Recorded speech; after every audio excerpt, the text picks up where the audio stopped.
coming from different range of sources will be maintained as one place as a centralized repository. That repository or that place, we call it as a data warehouse.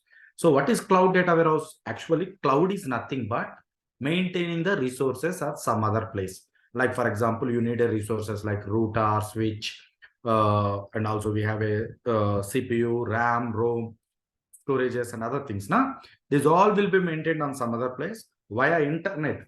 Via internet, users are accessing that resources based on their usages, based on their user usages. We just pay the money after the usage. Okay, whatever the amount, whatever the services you want to use, you use and utilize it and pay the money based on your usages. That is called cloud actually. So why Snowflake is a cloud data warehouse? Why? Because any data warehouse needs a computer and a permanent storage. Any database needs a computer and permanent storages. Computer is nothing but CPU and RAM, whereas permanent storage is nothing but ROM. Permanent storage is nothing but ROM. In the cloud platforms, this computer and permanent storages are two different things, sir. They are not separate. They are not in one server, sir. Actually, they are two separate. So they will work on independently. In the olden traditionals like on-premises like that, so they will work with a dependent. They will work with a CPU and the permanent storages will be work with a dependency. Whereas in the cloud computing, these computer and permanent storages are two different things. They will work with a independently. If you want to increase your computer power, you can increase your computer power. If you want to increase the storages, you can increase the storages also. Okay, so this what actually, so that whatever the computer and whatever the permanent storages need for the data warehouse will be provided by a cloud vendors like AWS, Azure and GCP. Actually, the major cloud vendors are AWS, Azure and GCP. So these major cloud vendors will providing the computer and storages for Snowflake. That's why Snowflake, we call it as a cloud computing, cloud data warehouse, Sir, here only resources are providing, sir. Only resources are providing to Snowflake, sir. So everything will be defined on the Snowflake only. For example, how much computers you want, how many computers you want, and how much of processes you want. Everything will be defined on the Snowflake only in the form of virtual warehouse. So there we have a concept called virtual warehouse. With that virtual warehouse concept, this computing will be allocated with a cloud vendors. Whereas in the storage format, metadata will be pointing to our raw data. Sir, actually what I am telling, sir, so any data warehouse needs a computer and storage, sir. Computer is nothing but to process the data, to query the data, to transform the data. Whereas permanent storage is to maintain the huge and bulk of data coming from the different range of sources for the feature analytics. Now tell me, sir, whatever the data available in the Snowflake, where it will be available in the Snowflake, sir? The data available in the Snowflake, where? Any cloud vendors like AWS, Azure, GCP, sir. Any cloud vendor like Azure, AWS, GCP, sir. So, sir, if you want to query the data, if you want to transform the data, if you want to do something with Snowflake data, storage data, that time we need a computer resources. The computers are allocated from, again, where? Again, any cloud vendors like AWS, Azure, and GCP. Got my point? Now, how the Snowflake knows how many servers we need and what is the servers used in the clusters and where the storage is available. How it will be knows? Why? Because how it will be knows means in the Snowflake itself we have two concepts called, one is virtual warehouse and other one is metadata. So virtual warehouse is nothing but one computing power in the form of clusters in the Snowflake. What is cluster and what it consists of, I will tell you later. Okay, but a virtual warehouse is one of the computing power in the form of clusters in the Snowflake. And then what is metadata? which point into actual raw data in the permanent storages on any cloud vendor. So please tell me, anybody knows about what is raw data and what is metadata? What is metadata and what is raw data? Anybody knows? Tell me. Raw data is the data which is like not being any transformed data, just you dump the data. But metadata is like something about the tables, the data type of the tables, and all the statistics of your database. Timestamp, statistics, and time creation, when that was created, for who user it was created, everything will be metadata. Yes? Yes or no? Yeah, yeah. Yes. So metadata means actually it is pointing to your raw data. Raw data is nothing but actual data, sir. Whatever the data coming from different range of sources will be considered as a actual data. So for that actual data, we will have some metadata. So that metadata means which was pointing to your raw data. So let's say you have some data. So you have some tables. Okay. One table is there, A table is there, sir, EMP table is there. So that entire table we call it as a raw data, sir. That entire table we call it as a raw data. And what about metadata? When the table was created, by which user it was created, at what time it was created, at which place it was created, and which timestamp it was applied for that particular table, and what is the statistic for the particular table. Okay, this entire information will be pointing to your raw data, sir. Pointing to your raw data. Got my point? Anybody having a doubt here?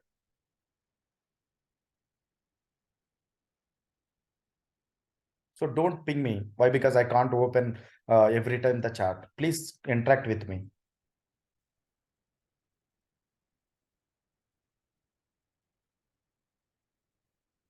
Do you have any doubt on this point? Anybody? Bala?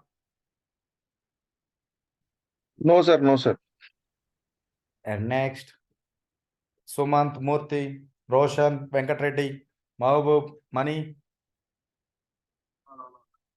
No, sir. No, sir. So very good to know this. So metadata means which will pointing to your raw data. So many people thinks that. So I personally interact with so many people. So many people thinks that in the table there is a columns, column names. That column names will be called it as a metadata. So many people think that. Sir, it is a wrong perspective, sir. It is completely wrong, sir. Metadata is not a column names. Including columns and records will be considered as a raw data. Got my point?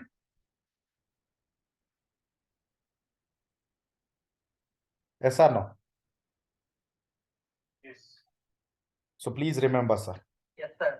Please remember that thing. Now, sir, this is Snowflake, sir. Actually, Snowflake is taking the third-party vendors' help like AWS, Azure, GCP for computing and storage, sir. Why we need a Snowflake, sir? Why? Because these are taking the help of a third party. Now, for example, it is taking AWS means computing plus temporary storage and permanent storage will be getting from AWS cloud. Okay, sir. Why we need to go with a Snowflake, sir, instead of going with their own products? Actually, AWS having a own product, Azure having a own product, GCP having a own product, and there is another product called Teradata also. These all are cloud only. These all are cloud data warehouses only. Why we need to go with Snowflake instead of all these things? So for example, we have a Redshift Amazon Redshift is a data warehouse. Whereas Microsoft, Synopsys, BigQuery, Google, okay, Google BigQuery, Teradata, own company. Teradata is a own company. There we have an on-prem as well as cloud also available. For them, computer resources and storage will be provided by their own cloud, and computer resources will be provided by their own cloud. Here also in the BigQuery, Google will provide computer resources and storage resources. Whereas Teradata having a own cloud, own computing resources and own storages. Then why we need to go with a Snowflake? Now tell me, why? There is some benefits we have in the Snowflake now. What are the benefits we have in the Snowflake? The first point is hybrid architecture. It will support for both architectures. Hybrid architecture. So anywhere, for example, if you talk about a Redshift, it is only pointing to the shared nothing MPP architecture. Shared nothing MPP architecture. Whereas Synapse is shared disk MPP architecture only. Whereas BigQuery shared nothing MPP architecture. Whereas Teradata shared nothing MPP architecture. But whereas Snowflake will support for shared disk and shared nothing MPP architecture. Both will support. You can go with both. Anything you want. You can go with shared disk or shared nothing. So what is shared disk and what is shared nothing? I'll tell you one image. I'll show you an image.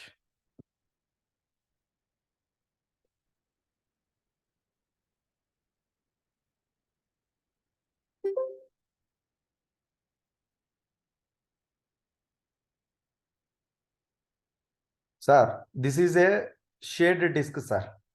Shared storage. This is shared nothing, sir. Shared nothing, sir. What will happen in the shared disk and what will happen in the shared nothing, sir?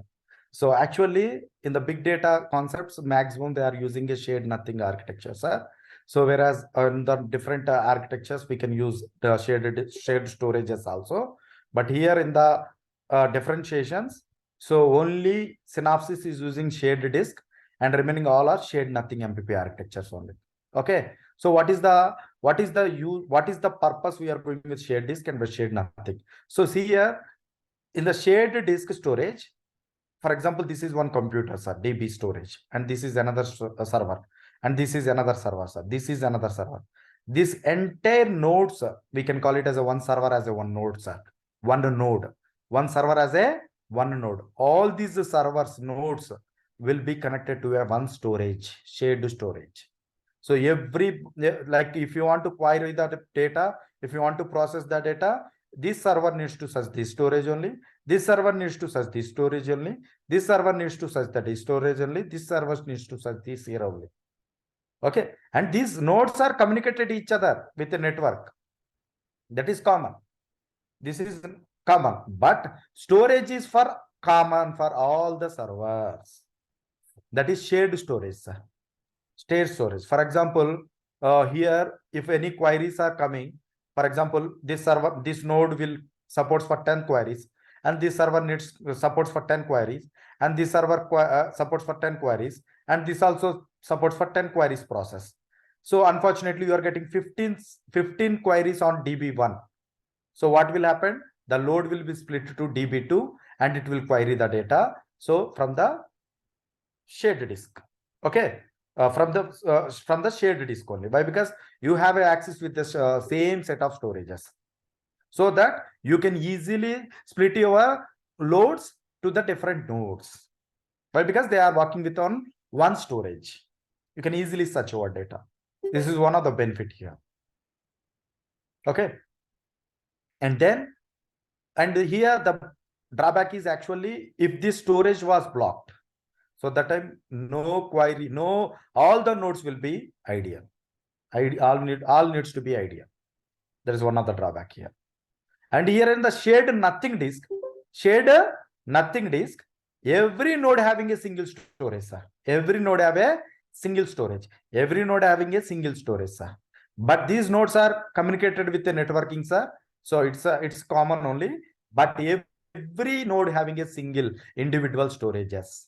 So in this case, if they want to split the load, means it is not possible. For example, here this DB is busy with 10 queries. Another 5 queries was not processed with another DB. Why? Because they don't have access with that storage.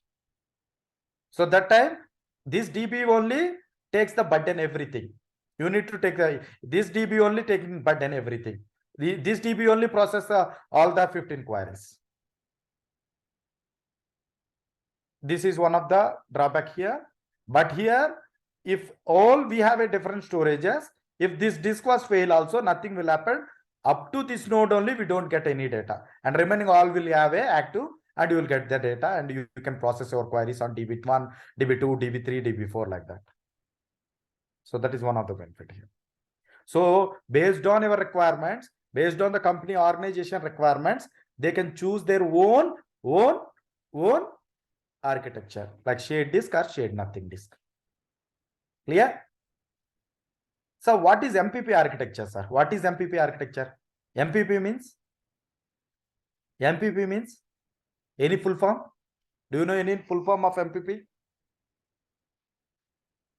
Massive parallel processing. Yes, massive parallel processing. That means all the nodes will process your data at a time. All the nodes will process your data at a time. So multiple processes are involved in activities. Got my point? MPP architecture will be supports for all the cloud data warehouses. All the cloud data warehouses. Clear? Any question up to now? Do you have No, any? sir. Ask me now. Next.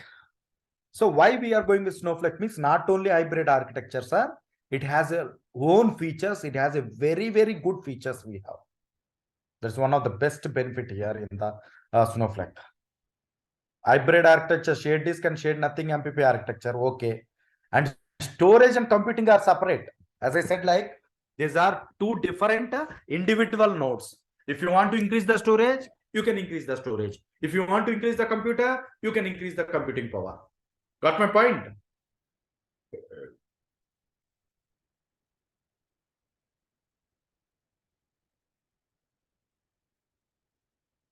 And the most important point is why we need to go with Snowflake. Why we need to go with Snowflake? Most important point is hybrid columnar storage. Hybrid columnar storage. And other data warehouses will maintain the row partition or columnar partition. Let's say if you talk about other clouds, most of the clouds are following cloud data warehouse are following a columnar partition. Let's say SAP BW, they are following a row partitions. Okay, that is one of the data warehouse. So different data warehouses following a different methods. One is row partition or columnar partition. Every database, every data warehouse follows any one of the storage, like row partition or columnar partition. But here in the Snowflake, you can go with combination of row and columnar partitions. Combination of row and columnar partitions. That is one of the best point and best thing here. So what is the benefit we are going with hybrid columnar storages? So we are getting fast, and even though even the critical complex queries also, you can get your such query faster. It will run faster. If you run faster, for example, I will show you one example in theoretically. Let's say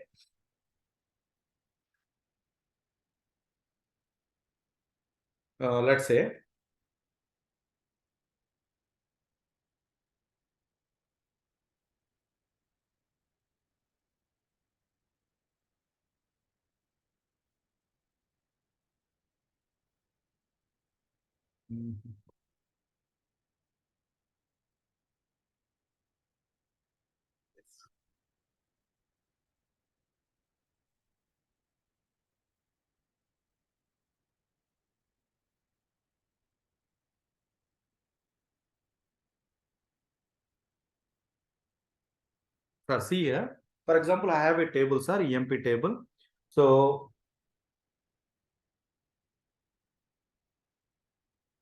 this EMP table consists of so and so employee ID, last name, first name, gender, and email address. So there we have a lakhs of records, sir. Lakhs of records are there. Okay. So in this case, I am running the one query, select star from employee table. Select star from employee table. That means this query is trying to fetch all the records from the table. Trying to fetch all the records from the table, all the rows. We can say it as all the rows from the table. That means rows wise it is trying to fetch. That means if your database is following a row partition, that time this query is executing faster. Why? Because your data will be in the row partition. Immediately it will search the rows and it will give fast and efficient results. Got my point? Now, coming to the another query. Select employee ID, gender from employee table. Select employee ID, gender from employee table. That means you need a column filter. You need a column filter. You want a specific columns on the particular table. That means you need a column filter. So column filter and all records from that particular employee table for the which will belongs to the column, specific columns. That means you need to apply a column filter. For example, in this scenario, if your database is following, if your data warehouse is following a columnar partition, then this query execute faster while compared to row partition. So it means that it is not, definitely it is slow. Just comparison, just I am showing the comparison. So in this query, row partitions are performed well. In this query, columnar partitions are performed well. Okay, I'm not saying that are fit, that these are not fit. Okay, please understand. Just in this type of queries, row partition performs well, whereas in this type of queries, columnar partitions are performed well. But I have a query like select star from employee ID, gender from employee table, where employee ID greater than or equals to 2000 and employee ID less than or equals to 5000.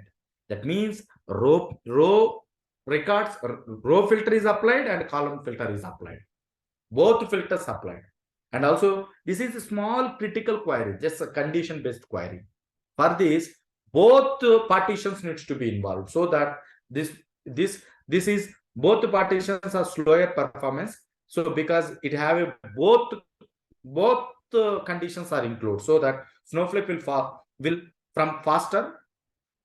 faster because it has following a hybrid columnar partition. It is a combination of row and columnar partition. Got my point? Ravi. Yes, please. Ravi, say, yeah. You said like where employee is actually a column, right? So you are doing filtering on the column. So it's a column. I have no idea on that, but I'm just trying to understand. Since you said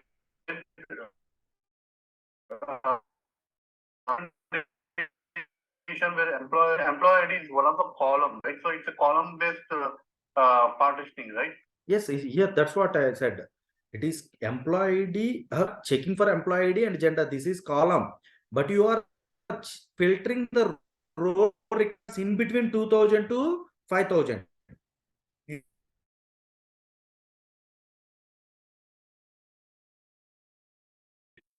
You need to filter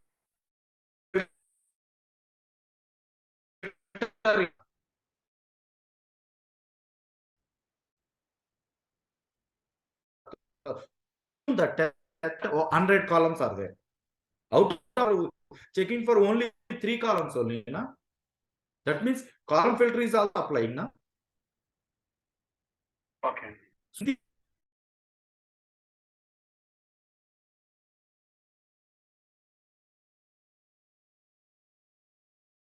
Snowflake will perform well. In all three scenarios, Snowflake will perform well. Why? Because it is a hybrid columnar partition. The partitions will be in hybrid. So both row and columnar partitions will be applied. Actually, Then why you have, Ravi, then why you have given there like both partitions are slower performance? See, when we are using this one means when it is on here you have given that Snowflake will faster. Why? Because it is following hybrid column. What is the differentiation between these two? I didn't understand that properly.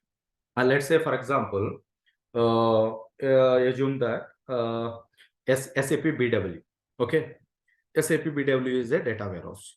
It is following a row partition. Actually, whatever the data coming from the different range of sources will be maintained on the permanent storages in the form of row partitions. Okay, let's say like this. Second.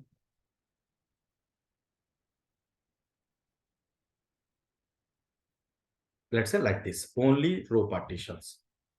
All the data is in the partition, row partitions only. Every data is in the row partitions only. Even columns also in the stored in a row partitions only. They have some format. In that format, they will use only row partition storage. Let's say some other data warehouse, like cloud data warehouse, like I think I'm not sure Redshift or Azure, columnar partition. Columnar partition. That means all the records will be stored in columns only. Specific columns only. All not specific. All the column wise storage will be there. Now, what I am telling here, if you try to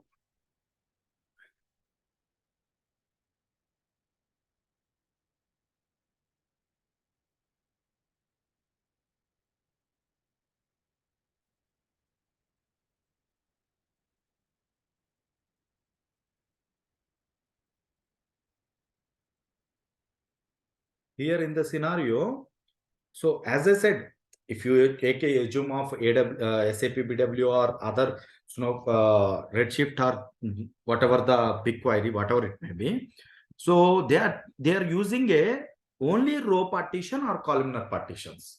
Okay, so that at the time of criticality, if you want to, for example, if any storage is following a row partition, if you want to go with a columnar filter, yes, it will perform well only. But comparing the speed and other things, okay, multiple records or lots of records, at the time it will take some time to execute everything. Okay, same like that, columnar partition is following means at the time of row partitions filtering, somewhere it will getting slower, well, compared to other things. But here, not the problem here in the Snowflake. And one more important thing here in the Snowflake, whatever the row partition and columnar partition, both will be saved in the micro partitions. But in the other technology, what they will do, they will store entire data in one file. But here in the Snowflake also, even though they are storing the data in micro like row and columnar partitions, they are making into small chunks, small parts of our data. So that's why you are getting very faster while compared to other partitions storage.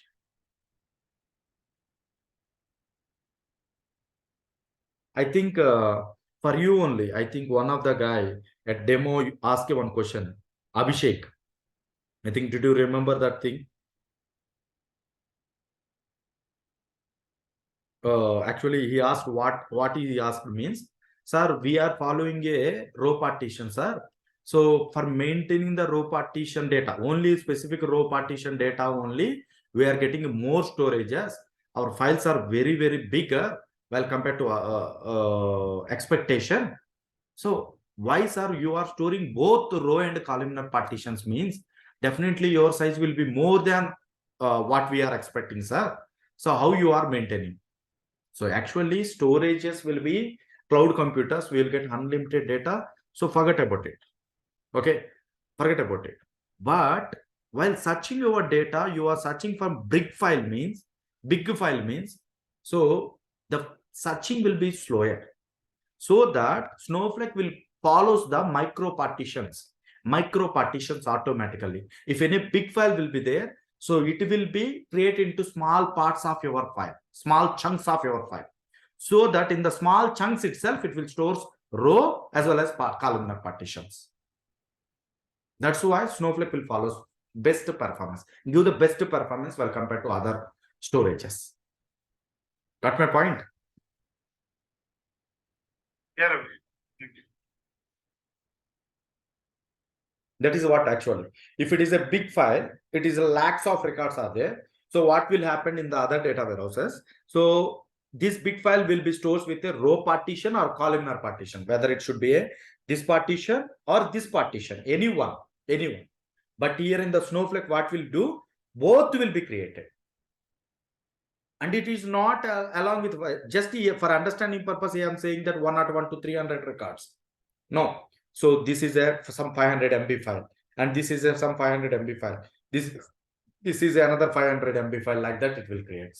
That means a big file will be converted into a small parts of your chunks of data. Small parts of your file. So that immediately Snowflake will go and check that particular chunk based on your filter. No need to check all the records also. No need to check. Why? Because this entire data, what happened in that row partition, hybrid columnar partition will be created as a metadata in Snowflake. With the help of metadata, they just pointing to the particular chunk and particular partition. Got my point?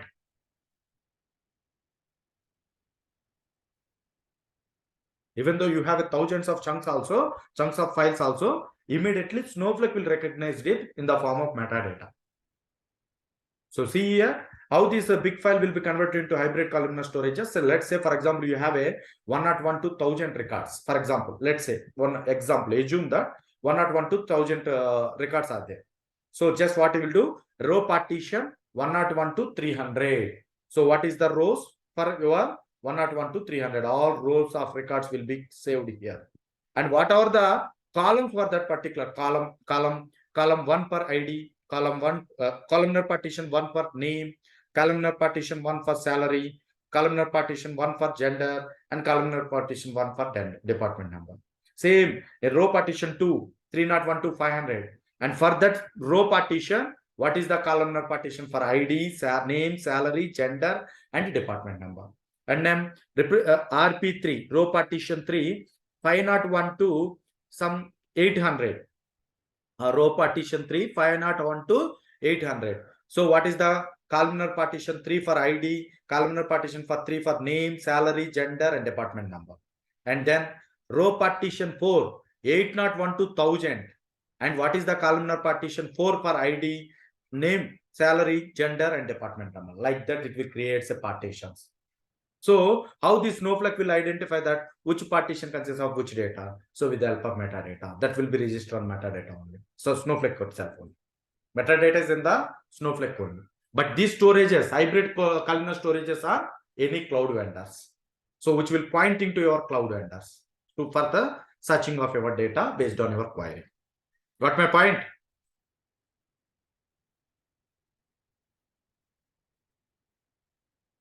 Do you have any questions? You can ask me. No problem. I will explain you as many times as possible. Here, my intention is to understand.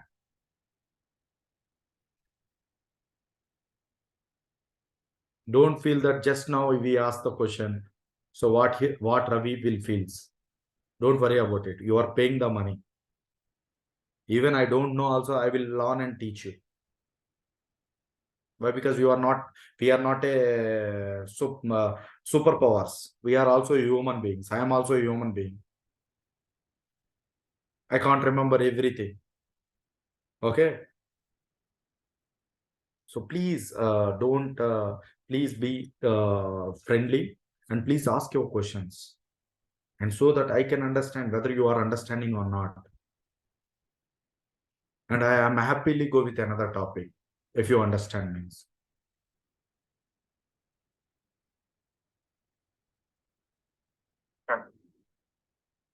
It's my request. Please ask your questions.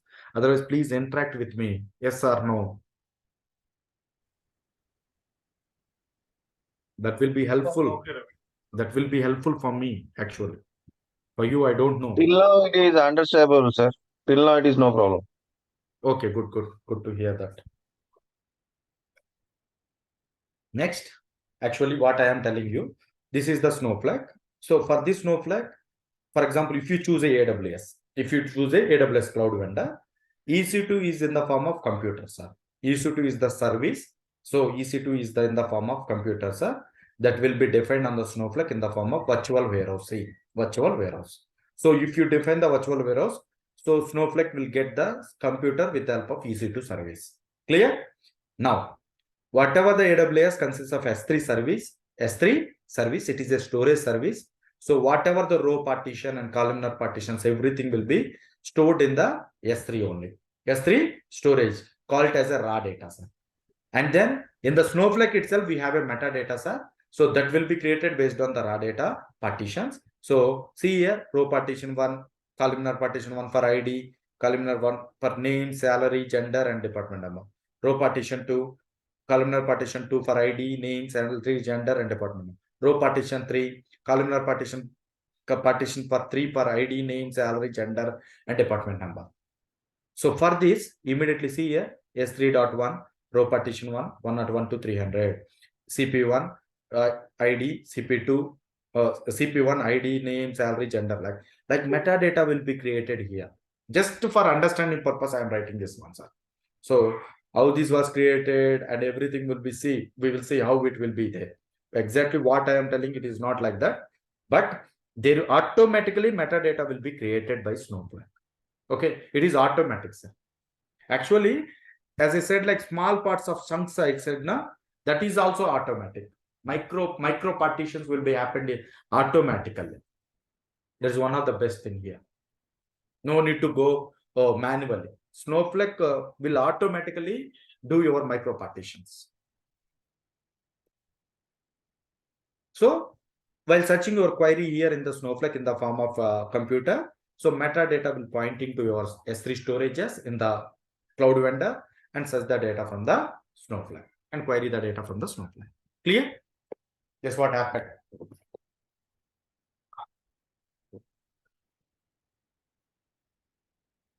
Up to now, do you have any questions?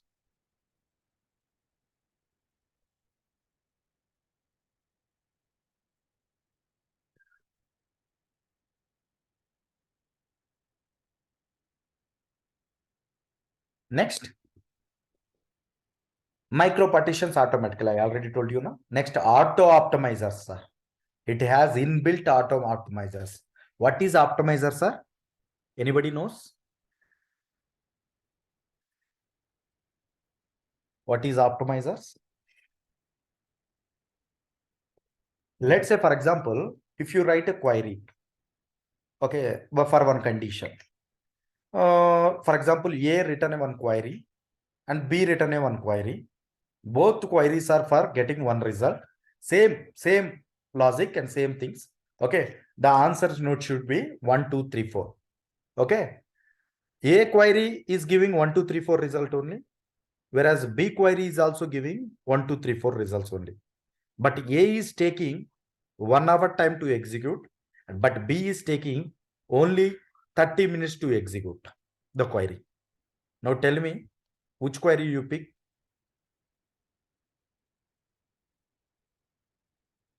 Which query you will pick? B. Why? Because we are B, sir. whatever the requirements you are expecting, that will be fulfilled with a B query, but it is executing within the short period while compared to A query. So that's what actually, what is the problem with A query? Because they include a lot of conditions and they include a lot of unnecessary things to get a answer, expected results. But B person is written a query very good manner and they follow some patterns and performance optimizers so that he is executing your query as less as he can. So like that, in real time, what will happen means most of the environment, these optimizers are done by administrators, developers. So they need to optimize your queries. Like for example, you have a queries that is taking 1 hour time. You need to rewrite your query. You need to edit the query. Okay, for reducing the time for that execution. This is the one job for the developer actually. Almost all the data warehouses. But here, most of the work done by Snowflake only. Most of the work done by Snowflake only. Most of the work done by Snowflake only. Why? Because they have a automatic optimizers. Why? Because they have a automatic optimizers. Sir, they are also inbuilt, sir. This optimizer. Inbuilt. Okay. Somewhere, if you want to do, you can optimize it also manually, but they are automatically inbuilt, sir. They are in Snowflake, it was inbuilt. If you want to do means you can do also by your own. but most of that we don't edit the queries. So we will follow the performance, best performances by going with best warehouses, by going with the best tables like that. Not going of query editing like that. So actually in my job, we are not doing anything or like optimizing. So we have auto optimizers. Even as of my knowledge, I think people are not doing any optimizing activities on Snowflake. They are inbuilt. Clear? Okay, sir. Next one is time traveling. Time traveling, one of the best feature in Snowflake. One of the best feature in Snowflake. Data recoveries is possible in other data warehouses, but time travel is not available, not possible actually. So what is time travel exactly? Suppose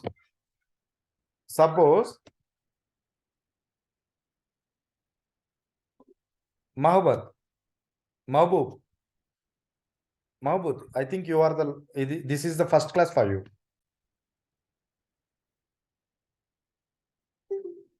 Hello.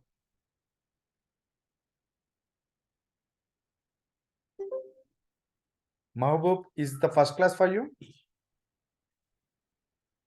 Yeah, it's a first class.